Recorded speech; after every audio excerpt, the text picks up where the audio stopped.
One Sabbath day, Jesus went to eat dinner in the home of the leader of the Pharisees, and the people were watching him closely. There was a man there whose arms and legs were swollen. Jesus asked the Pharisees and experts in religious law, is it permitted to heal people on the Sabbath day or not?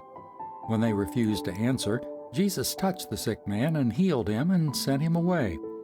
Then he turned to them and said, which of you doesn't work on the Sabbath?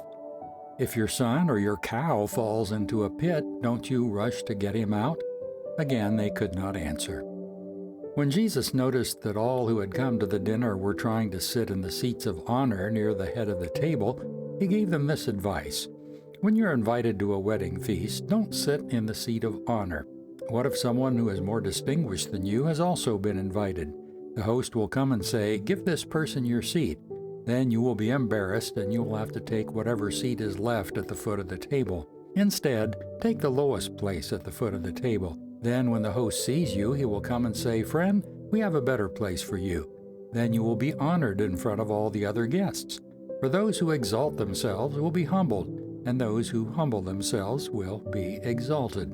Then he turned to his host.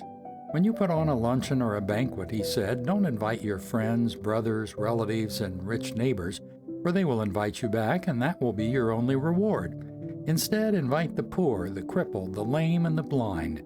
Then at the resurrection of the righteous, God will reward you for inviting those who could not repay you. Hearing this, a man sitting at the table with Jesus exclaimed, what a blessing it will be to attend a banquet in the kingdom of God. Jesus replied with this story.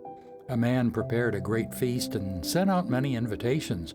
When the banquet was ready, he sent his servant to tell the guests, come, the banquet is ready.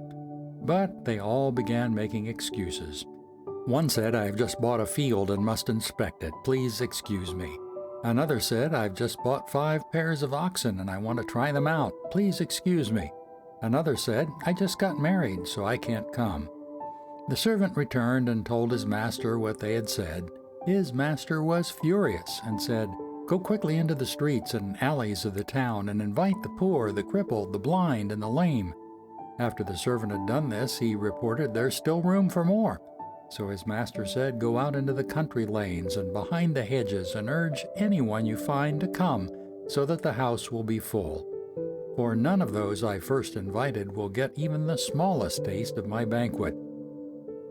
A large crowd was following Jesus. He turned around and said to them, if you want to be my disciple, you must by comparison hate everything else, your father and mother, wife and children, brothers and sisters, yes, even your own life. Otherwise you cannot be my disciple. And if you do not carry your own cross and follow me, you cannot be my disciple. But don't begin until you count the cost. For who would begin construction of a building without first calculating the cost to see if there's enough money to finish it? Otherwise, you might complete only the foundation before running out of money, and then everyone would laugh at you. They would say, there's the person who started that building and couldn't afford to finish it. Or what king would go to war against another king without first sitting down with his counselors to discuss whether his army of 10,000 could defeat the 20,000 soldiers marching against him? And if he can't, he will send a delegation to discuss terms of peace while the enemy is still far away. So you cannot become my disciple without giving up everything you own. Salt is good for seasoning, but if it loses its flavor, how do you make it salty again? Flavorless salt is good neither for the soil nor for the manure pile.